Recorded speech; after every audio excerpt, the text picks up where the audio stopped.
Hi friends, welcome to local wonders channel. ఈరోజు మనం కృష్ణా జిల్లాలోని దివిసీమ ప్రాంతం హంసల దీవిలో ఉన్నాం. అసలు హంసల దీవి ఆ పేరు ఎలా వచ్చింది, హంసల దీవిలో ఉన్న ప్రముఖ వైష్ణవ ఆలయం చరిత్ర ఏంటి అనేది ఈ వీడియోలో చూద్దాం. అయితే వీడియోని అయితే స్కిప్ చేయకండి. ఇదివరకు సబ్స్క్రైబ్ చేసుకున్న వాళ్ళు ఎవరైనా ఉంటే సబ్స్క్రైబ్ చేయండి, లైక్ చేయండి, కామెంట్ చేయండి, షేర్ చేయండి. ఆలయం లోపలికి వెళ్ళడానికి కాళ్ళు కడుగుతున్న దృశ్యం. అయితే కొంచెం వెనక్కి వెళ్దాం. అసలు అక్కడికి ఎలా వెళ్ళాలి, అసలు హంసల దేవికి ఎలా పేరు వచ్చింది అనేది తెలుసుకుందాం. మనం మచిలీపట్నం నుంచి సుమారు 35 కిలోమీటర్లు ట్రావెలింగ్ చేయాల్సి ఉంటుంది. అయితే సమ్మర్ కదా, కాస్త ఇబ్బంది పడతామని 4:30 ప్రాంతంలో మనం బయలుదేరడం జరిగింది. అలా 4:30 ప్రాంతంలో చిన్న చిన్న పల్లెటూరులను దాటుకుంటూ మన ప్రయాణం ముందుకు సాగుతుంది. అయితే హంసల దీవికి ఆ పేరు ఎలా వచ్చింది మనం మాట్లాడుకుంటూ ఆలయం దగ్గరికి వెళ్దాం. అక్కడి నుంచి ఆలయ రహస్యం తెలుసుకుందాం. అయితే హంసల దీవికి ఆ పేరు ఎలా వచ్చింది అంటే, అనేక కథలు ప్రాచుర్యంలో ఉన్నాయి. కానీ ఒక కథ ఏంటంటే, అందరి పాపాలను ప్రక్షాళన చేస్తున్న గంగాదేవి శ్రీ మహావిష్ణువుని ఆరాధించి, స్వామి, నేను అందరి పాపాలను ప్రక్షాళన చేస్తున్నాను, నేను మలినమయ్యానని భావించి నా పాపాలను విముక్తి కలిగించండి అని ఆయన్ని వేడుకుంటుంది. ఆయన ఏమంటాడంటే, సకల పుణ్య తీర్థాలలో కాకి రూపంలో స్నానం ఆచరించి ఏ పుణ్యతీర్థంలో హంసగా మారతావో ఆ పుణ్యతీర్థం ఒక దివ్య క్షేత్రంగా విరాజిల్లుతుందని ఆయన చెప్తాడు. అలాగే నువ్వు హంసగా మారగానే తిరిగి నువ్వు పవిత్రంగా ప్రవహించవచ్చని ఆయన వరమిస్తాడు. అలాగేనని అక్కడి నుంచి బయలుదేరిన గంగాదేవి సకల పుణ్యతీర్థాలలో స్నానం ఆచరించి వెళ్తూ ఉండగా ఈ సాగర సంగమం వద్ద కృష్ణానది ఆ సముద్రంలో కలిసే ప్రాంతంలో అలాంటి పుణ్య ప్రదేశంలో ఆవిడ స్నానం ఆచరించగా, కాకి రూపంలో స్నానం ఆచరించగా తిరిగి హంసగా మారి తన పాప ప్రక్షాళన చేసుకుందని భక్తులు విశ్వసిస్తారు. అందుకనే దీనికి హంసల దీవి అనే పేరు వచ్చిందని ప్రజలు విశ్వసిస్తారు. ఆలయం ప్రధాన ద్వారం దగ్గర ఉన్నాం అన్నమాట. ఆలయంలోకి మనం 4:30 నుంచి బయలుదేరగా ఆ రోడ్లు కూడా అటు ఇటుగా ఉన్నాయి. మ్యాక్సిమం 6 గంటలకల్లా చేరుకున్నాం. వెళ్ళగానే ఆలయంలోకి ప్రవేశించాం అన్నమాట. ఆలయంలో ప్రవేశించగానే చాలా ప్రశాంతమైన వాతావరణం ఉంది. ఆలయ ధ్వజస్వామి దగ్గర నుంచి అలా ఆలయం ప్రదక్షిణం అయితే చేసాం. చుట్టూ ఉన్న ప్రదేశాన్ని మీకు చూపించే ప్రయత్నం అయితే చేసాం. కెమెరా నిషేధం అని లోపల మాత్రమే ఉంది, బయట లేదు. కాబట్టి బయట ఉన్న ప్రదేశం మ్యాక్సిమం చూపించే ప్రయత్నం అయితే చేసాం అన్నమాట. ఈ ఆలయం సుమారు 1000 సంవత్సరాల క్రితం నాటిదని, చోళరాజుల కాలం నాటిదని చెప్తూ ఉంటారు. అయితే ఈ ఆలయంలో విశిష్టత ఏంటంటే, శ్రీ రుక్మిణి సత్యభామ సమేత వేణుగోపాల సంతాన వేణుగోపాల స్వామి వారి దేవాలయం అన్నమాట. ఇక్కడికి సందర్శిస్తే సంతానం కలుగుతుందని భక్తుల ప్రగాఢ విశ్వాసం అన్నమాట. ఈ ఆలయానికి ఉన్న మరొక ప్రత్యేకత ఏంటంటే, కృష్ణానది సముద్రంలో కలిసే సాగర సంగమంకి ఒక 5 కిలోమీటర్ల లోపే ఉన్న ఆలయం అన్నమాట. చాలా ప్రత్యేకమైనది. ఈ ఆలయం కూడా చాలా ప్రశాంతమైన వాతావరణంతో కూడి ఉంటుంది.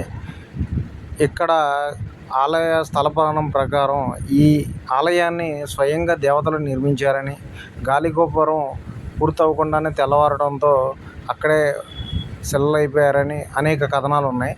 ఆ తర్వాత ఈ ఆలయాన్ని పునరుద్ధరించారని అంటారు. అయితే ఆలయంలో ఎటు చూసిన ప్రశాంతమైన వాతావరణం కనబడుతూ ఉంటుందన్నమాట. చాలాసేపు ఈ ఆలయంలో సేద తీరం. అలాగే ఆలయ విశేషాలు తెలుసుకుందామని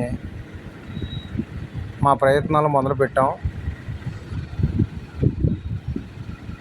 ఈ ఆలయం గురించి పూర్తి స్థాయి వివరాలు తెలుసుకున్న ఆలోచనతో మేము ఉన్నాం అన్నమాట. కానీ మాకు సమయం చాలా తక్కువగా ఉంది.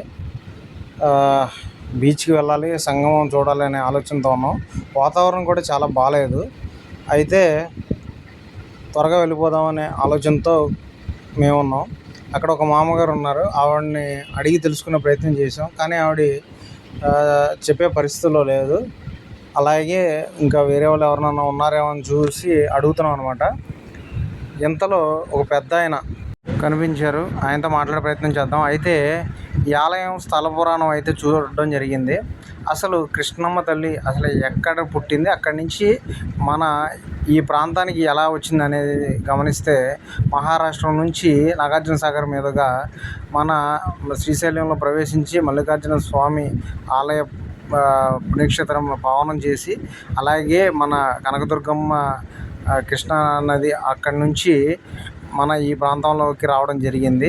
అనేక పుణ్యక్షేత్రాలను కలుపుతూ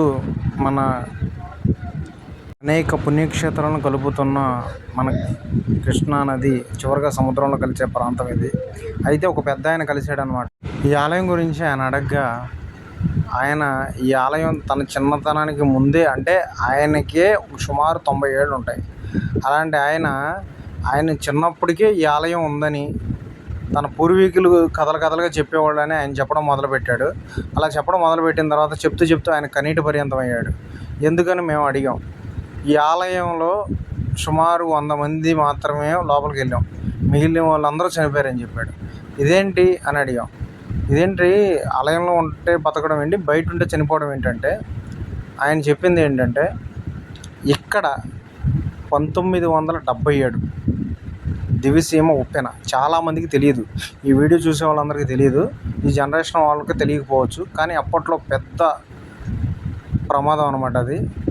అయితే ఆ ఉప్పెన కారణంగా ఊళ్ళు కొట్టుకుపోయిన సందర్భాలు ఉన్నాయి. కానీ ఈ గుడి చిక్కు చెదరలేదు. ఈ గుడిలో లోపల ఉన్న 100 మంది మాత్రం బతికారు. చుట్టుపక్కల ఉన్న ఊళ్ళు మొత్తం ఊళ్ళు కొట్టుకుపోయినాయి. ఈ ఊళ్ళో ఉన్న ఆవులు, గేదెలు, మేకలు, గొర్రెలు ఇవన్నీ కూడా పక్క ఊళ్ళు అక్కడ తేలడం మొదలుపెట్టినాయి. అలా పరిస్థితి ఉందని చెప్పి ఆయన చెప్పడం మొదలుపెట్టాడు. ఆయన గాయాలు ఇప్పటికీ గుర్తున్నాయని చెప్తున్నాడు. ఎందుకంటే ఆయన కుటుంబంలో మొత్తం 11 మంది. అప్పటికి ఈ జరిగే టైంలో ఆయనకి 25 ఏళ్ళు అంట.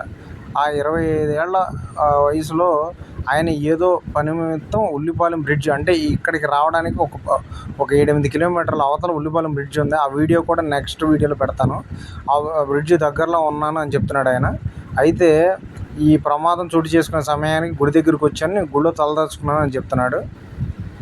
అయితే ఆయన చెప్పడం, వేరే ప్రాంతాల నుంచి వలస కూలీలుగా కొంతమంది ఇక్కడికి వచ్చారని, వాళ్ళు చెప్పడం వాతావరణం తేడాగా ఉంది, గాలి వీయడం ఎప్పుడూ ఒకవైపు వీచే గాలి ఎదురు గాలి వీస్తుంది, ఆకాశంలో కూడా మార్పులు చోటు చేసుకున్నాయి అని అప్పట్లో వాళ్ళు చెప్పేవాళ్ళంట. ఇప్పటికీ మనకి చాలామంది చెప్తారు, ఎదురుగాలి రావడమో లేకపోతే ఇటువైపు మబ్బు పట్టడం ఏదో ఒక ఉంటాయి కొన్ని, అవి చెప్పడం మొదలుపెట్టారు.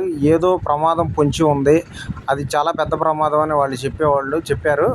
కానీ మేము అంతగా పట్టించుకోలేదు. ఎప్పుడూ వర్షాలు పడతా ఉంటే, గాళ్ళు వీస్తూ ఉంటాయి, అది పెద్దగా ఉండదని మేము అనుకున్నాం. కానీ ఆ రోజు కనీసం మళ్ళీ మేము బతుకుతామని ఆశ కూడా లేదు. అలాంటి రోజు అంతకుముందు ఎప్పుడు రాలేదు, దాని తర్వాత కూడా రాలేదు.